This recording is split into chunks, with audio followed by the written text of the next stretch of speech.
We've reached the 6 o'clock hour, so if people could find a seat. There's some up here that are empty, so we can get started on a timely manner. I would like to welcome you tonight to the Portland informational meeting, and this is just to gather information. Council is not in session. There will be no official business done at this meeting. The mayor will speak, Mr. Rose will speak, he has some members of the staff that will speak, and then we will take questions, and at that time, questions will come first from city council members. After that, we will open it up to the community as time permits. We've scheduled the room from 6 to 8. For those of you who have been to my council meetings, you know I run a timely meeting, so we'll be out of here at 8 o'clock. With that, here we are. Okay. Just want to make sure I turn off my cell phone. First of all, I'd like to welcome everyone. I am grateful to see this many people attend this. It obviously proves that this community cares about their community very much so. I just want to say a few words and then turn it over to Mr. Rose. Just trying to bring you up to date as how we got to this point. So I'll go into, on June 25th, representatives from Main Street, Port Clinton Chamber toured downtown with Craig Trick. And the reason why I mentioned Craig Trick, Craig, you just kind of raise your hand. Craig has been trying for about two and a half years to get Mr. Rose to come to Port Clinton because of his reputation and what he's done for other communities. So we're very grateful to Craig Trick to bring Mike to us and introduce us to him to take a good look at the city and show interest in us. So extremely important. On September 19th, we attended a Heritage Ohio branding conference at the Port Clinton Yacht Club. The reason why I bring that up is I had the opportunity to meet Sandra Hall, the executive director of Main Street of Worcester. Well, Worcester just happens to be where Mr. Rose and his company, Washington Properties, were extremely successful in a very short period of time, 10 years to be more exact, in turning that downtown completely around and made it what it is today. Himself. He will tell you he's a firm believer in community involvement, and it's not just him, so I really appreciate that. On November 31st, Main Street Port Clinton board members had a meeting with Mike Rose and architect David Krebs with AODK Incorporated to view downtown buildings. In doing so, he also had come up with some renderings that he wanted to bring to us and show us. On December 13th, we organized a trip to downtown Worcester with Main Street and Chamber board members to not only see have an opportunity to feel and touch of what he's been able to accomplish, but talk to their members of their community, business owners, and talk to them to see how the process went, and actually get a chance to feel and touch what they've been able to accomplish. On January 19th, City Council members, along with our law director and fire chief, traveled to Worcester to meet Justin Starlin, president of Worcester Chamber of Commerce, and Sandra Hall, executive director of Main Street Worcester. And I can't tell you how nice it was to have them welcome us into their city and explain to us a lot of the process that they went through to do such amazing work that they've done.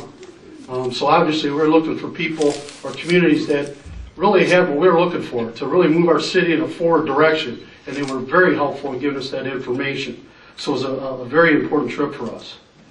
And I'll just kind of go into an overview of Washington Properties, Mike Rose. Washington Properties is a real estate development firm that builds, leases, and manages high-quality commercial office spaces across Northeast Ohio and other select locations.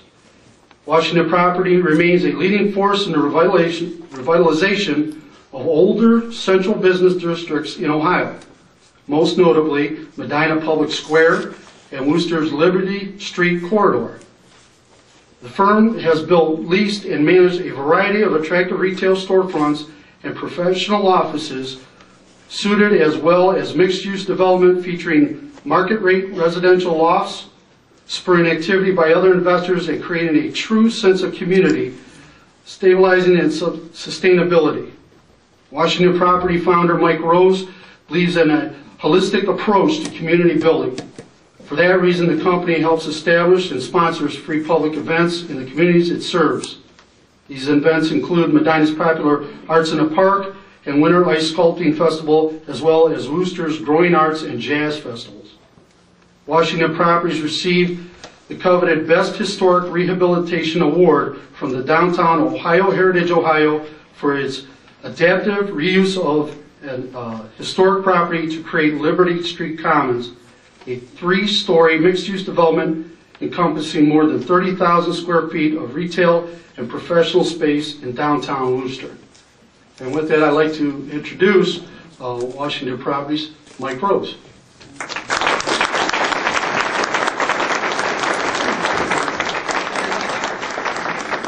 Thank you very much for allowing us to meet with everybody and try to garner some feedback as we learn more about the community.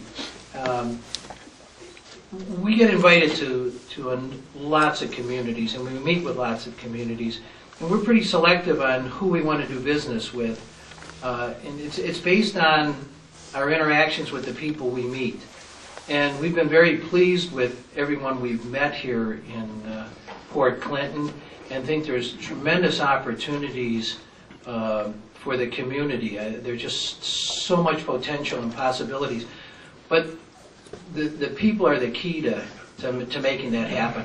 So I guess what I'd like to do is I'm going to introduce David Krebs, who can kind of show a PowerPoint of some of the things that we saw when we came into the community, and maybe some ideas and concepts that might be worth considering.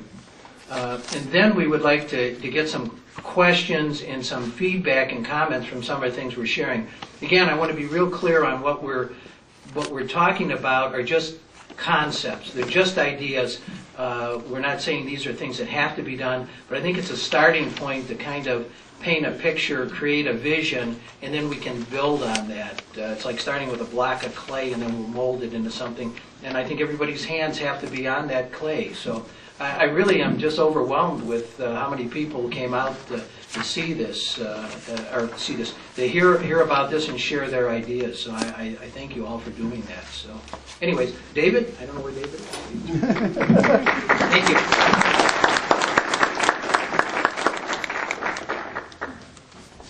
Good evening. Yeah, it's an awesome amount of people here. It's pretty exciting. As Mike said, we worked on a lot of projects together, and a lot of these projects start out, we go into town, we might hear some things, we start developing some ideas, but when we came to Port Clinton, one of the things that jumped out at us right away was that this was, besides obviously the lake is a feature, but even just the stock of buildings that you have here, and then what you have down Madison Street, and then as you walk or get around there, it's not just that street alone. And that's one of the things that was pretty impressive when we started looking at these things, because we've been in other cities and we start looking, and we instantly, Mike and I are talking, well, look, we could do here, we could do, what could you do with all these things? Because there's so much untapped potential in a lot of the buildings that we're looking at. They're so close to being beautiful, and some of them already are beautiful, some just a little bit of this, some a little bit of that, some renovation here and there. So we got very excited about it, and then we started looking at the possibilities along the waterfront, was even got us more excited because of how much is here right now. So we're going to show tonight is we're going to take a look at the talk a little about just the branding of Port Clinton itself, and who we see it as, and who the city sees it as. And this is something where we're going to need your input on too. I grew up on the lake. I grew up fishing on Vermilion. I spent vacation in Kelly's Island all my life growing up. I get the fishing, but we're not from Port Clinton either, and that's where we need your input on this too, because we're not coming in here saying we know how to do this or we know what needs to be the best thing for your city. We're coming in and saying, working with you, we feel like we've got the skill sets and with Mike's ability and his team to say, these are things that we could see that could happen, that could take the city and develop it. So we're going to talk a little about that. We're going to talk a little bit about a couple buildings that we looked at downtown. We did some sketches just to get an idea what could be done on a couple buildings if we were to get involved in there. What some simple things could do to take some of these and start turning them into some of the buildings that we've done in other cities. And then we're going to take a look at an opportunity for the waterfront along. There's a 14-acre next to Derby Pond, and that area right there. What would be a potential opportunity for that site? So with that, I just want to start out and talk a little bit about just brand identity and some of the things that we were talking about when we said, what is Port Clinton? And we asked people that we know, we asked people from different areas and regions, what do you think of when you see Port Clinton? That's one of the first things that came out. It's it's a vacation place. They understand that, an area for tourism. It's on the lake. It's access to the islands, and that's a key word that we want to talk about, is access to the islands, and fishing and the festivals. And one of the things I'm going to go back to access is there's an incredible amount of people that come through this area and end up in the islands. They come back through here and they leave again. And the amount of people is really mind-boggling when we heard the numbers of people that come through here, and figuring out how do we get people to stay in the city. How do we get them to interact in here? And so we looked at this and said, this is kind of what people, when we talk to people, this is what people see when they think of Port Clinton. But when we looked at it and saying, what would a goal for a brand identity be, we think that there's a lot more potential than that's not being all the way tapped here. And one of them is just a New England town on the Great Lakes. We see it as something that could be this quaint area where just shopping and go up and spend some time and go out to dinner and come up for a weekend getaway, come up for a weekend vacation here. And that's when you think of a New England town, you could think of Port Clinton could be that same atmosphere here. And when I go back to that access to the islands, the other part I studied on here, this would be a gateway to the islands, the gateway to the lakes, not just an access point that you leave from, but this is something more than that. This is a place to come in and spend time, use the lake as an asset, use we've got Cedar Point, all those other areas around here, those are assets to this region right here. So we looked at that as being, develop it more as a gateway. Ground zero for fishing, and this is something we're going to go back to over and over again. You Google Port Clinton, and the first thing that comes up is wildlife capital of the world, and that's something pretty substantial, and that's something that really needs to be capitalized on. That going 10 miles south of here doesn't have.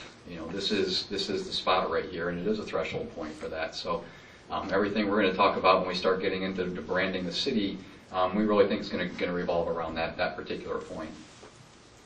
But being something that's life-filled and exciting, it's vacation, it's retreat, it's also a great place to live.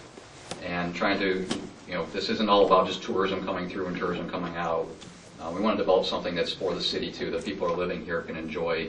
We're going to talk about a 14-acre lot property, but I really want to get to the point to say that's not the key thing that's going to be the driver. It's everything else that's going to be the driver of it. And in itself isn't going to do everything. It's not going to make the city great. But if all these other things happen at the same time and everything starts to come up together, that's what's going to do it. That's what's going to make it a great place to live too.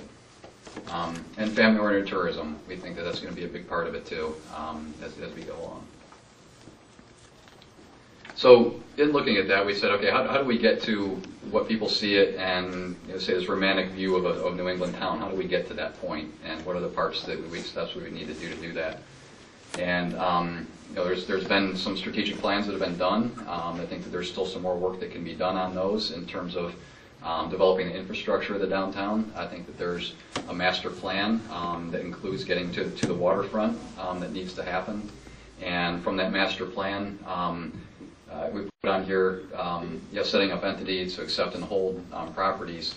There's a lot of different ways that can be done, and things that happen in other cities where you come in and there's entities that are set up that can accept the property. Somebody might donate a property because of tax reasons, and the city might, or that group might be able to purchase a property at a good price, and then turn around and figure out how to leverage that property to sell it to a developer who's going to do something certain in particular with that property. So that's the entity to accept properties is an important part of it. Strategic storefront renovations, and this is what we'll talk a little about in a couple examples, but some of the downtown buildings, as I mentioned, great buildings, great infrastructure, but with a little bit of care into them. You've got a whole second floor in a lot of the buildings with nothing on them right now, and that's an asset that's sitting there. And we've gone in other cities and we started looking at developing those. It's an asset for the building owner because there's money sitting there in lease and rent. But that's also an asset for the city when it turns around. That property now has somebody living up into it, and you start bringing people downtown and people living downtown. So very, very key part is the storefront. The city's already doing a lot of stuff on the infrastructure side, sewers and lines and street fronts and paving and trees and landscaping. Huge projects that have to get done. There's a whole groundwork that has to happen that goes along with this too. And we were talking earlier, it's not pretty stuff. Sewers aren't a pretty thing to go spend money on, but they do need to happen, and they're very, very important. So if all those things are going up at the same time, that leads to a lot of potential. And then the last one here is we talked about is the acreage on the land on the waterfront too. It's a key part, and it should be leveraged to do other things in the city too. So it shouldn't be just an isolated piece that comes in and is done there. That piece needs to be strategically taken a look at and said if that happens there, and say there's some monies from a sale there, what happens with that? How does that feed back into the downtown? How does that feed back into storefronts? How does that feed back for businesses? How does that feed back into the community? And then when whatever's put on that property, how does that enhance what the city is? So the first thing we looked at here was we came in, we're just looking at, we looked at 3 buildings here and getting an idea what could happen real simply on 3 buildings based on other projects that we've done. To start with here, looking at the first building, the windows, the second floor areas are covered up. Great detail in the building though. You know, the building structure itself, all the detail that's up here is really spectacular. And it's in pretty good shape overall.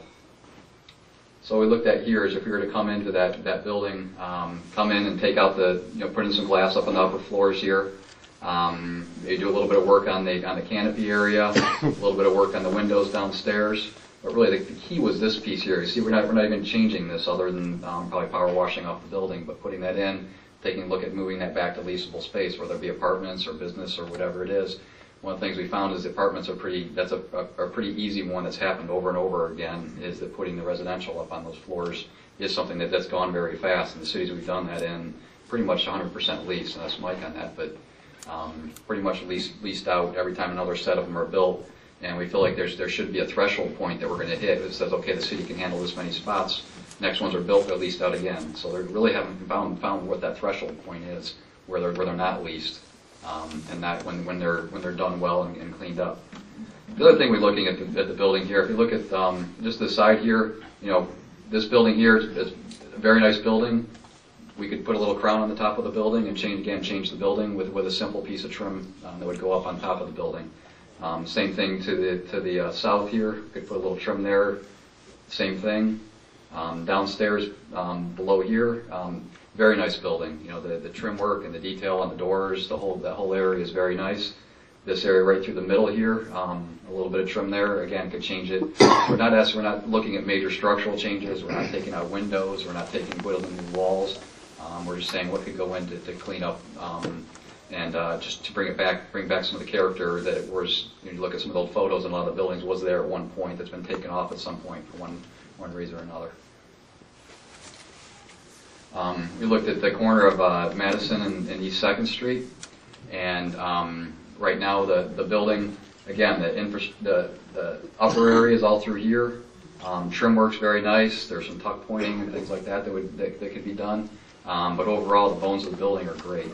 And but we look at the ground. This one in particular was this level through here, and thinking over time, things have been added onto or changed or modified. What we looked at doing on that one was going ahead and either we would come in and sandblast it off, tuck point it back again, and go back to the original color of the brick, or we come in. We've done them. We come in and painted a brick color, unified them, put some color back into the trims up above there to highlight some of the nice detail work in there, and then on the ground floor. These upper windows that are in here, we don't know if they're there behind there or the frames were there. Generally, they are still there. They've been covered up over time, but most of the time when we take that off, we do find that these openings are still back in there. So bringing this back in, opening up the storefront, glass, some trim work around there. Again, a simple renovation, but a high-impact renovation too, where all of a sudden that corner becomes a very dynamic corner again. Now this building, really pretty amazing building. We saw this building, like, wow, this is pretty incredible. The amount of detail in here is pretty crazy. All the transom windows that are above here, we haven't had the fortune of been inside of it, but I know from the outside you can see what it is, and pretty amazing building overall. But obviously over time, the canopy was added at the bottom here, the brick detailing covering up what was underneath here. This piece right here, you can still see a little piece left, which clearly at one point must have been, the whole building carried across there. At some point, the crown was cut off, and then the columns were added out in the front here. So again, another building probably needs tuck pointing, could be sandblasted off, could be cleaned up. And coming back in real simply, yeah, we're showing here we're not doing anything to this area right through here. That's all there. What we're doing is coming in. We could potentially take off the canopy that's on here, make it a little more inviting, a little more friendly walking down the street. Bring back in some of the trim that most likely would have been there. This one again might have had the clear story windows up above the glass here. Some new canopies here, and then this piece here, potentially take off the metal that's on that one, and then either extend the trim that's there or put new trim across it to tie that back into a complete building instead of the two fragmented buildings. So these three examples were just three. They're other buildings. The same thing could happen to any of the buildings that we looked at down the street with a care. And we started talking about the opportunities to take that other property and leverage it back into here. Entities can be set up that can help owners to do those things, to match funds, to do low interest funds, to do some different things there to help the businesses. And those are some of the things that we would see would need to happen in the downtown and in any projects that were done. But thinking that cohesively as a whole, this would be a great start. So from there we looked at what could be done with the waterfront. And we call it harbor front for right now. And as Mike said, there's nothing set in stone. There's no hardline pieces. We're going to talk about an idea that we've developed, but it's not developed enough to say what does it actually look like yet. Where's the parking going to be? Where's the sidewalks going to be? We don't know any of those answers right now. But we really just wanted to get it as an idea. If we were to step back and capitalize on the idea of Port Clinton as being walleye capital of the world, and capitalize the idea on fishing first and the waterfront first, what would that look like? And that's what we started with as our premise and said, what would that look like right off the bat? So in the fishing idea, what we looked at as a concept here is to create a world-class retreat for fishermen and their families to spend time in Port Clinton. And we looked at that something that then again would feed back into the city. We're not building a retail center. We're not building a casino and thinking everything's going to happen because we're building this here. We're building something that wants to be part of the infrastructure of the city, but an extension of it, and really be a first-class facility, but concentrating on the fishing. With that, though, we'd also look at saying we're not looking to take the whole property up either. We feel that if the property is too big of an asset, with the potential for events, potential for entertainment, potential for the public parks to go around there, that it shouldn't be just taken up for this too much, because that's too much to give away as a whole waterfront. So we want to be able to use it. We want to be able to use it for the whole city too. So we don't look at it as we're not looking at building a gated community that everybody doesn't have access to.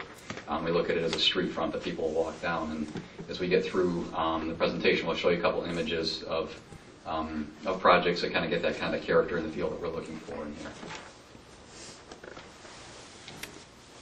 So the concept of this is you would have ownership of a suite or condominium, and what that would start out giving you would be access to a fleet of boats and all the guides and tackle and everything you need. The idea is you wouldn't need to own a boat if you're a part of this, and you could own one if you wanted to, but you wouldn't have to own one if you didn't want to. And the idea there is if people wanted to come up from Columbus or from Detroit or wherever it would be, because they wanted to fish and they wanted to be around this region here, you don't have to maintain a boat, and not everybody wants to maintain a boat, but a lot of people have had boats or want to be a part of it and come in. So there's no ownership required. You could call ahead and reserve what you needed to do.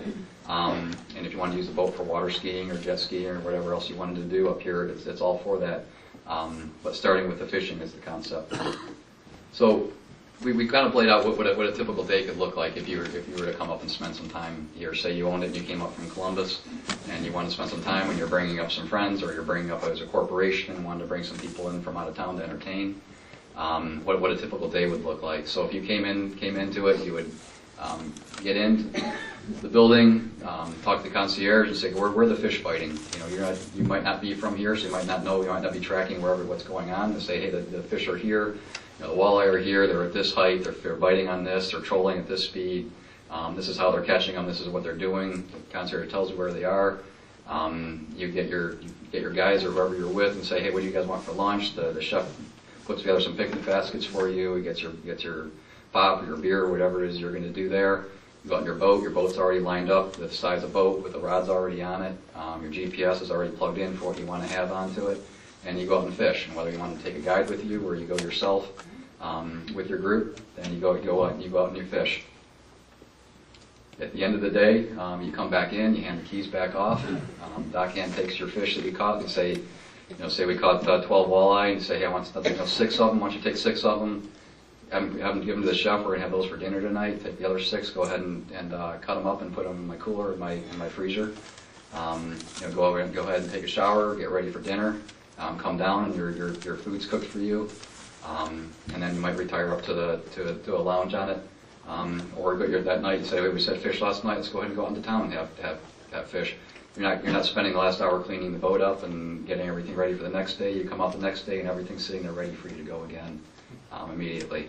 So we're going to go through a whole bunch of things that talk about how families can do, how it can be happening in different times of the year, and all those things are going to be very important.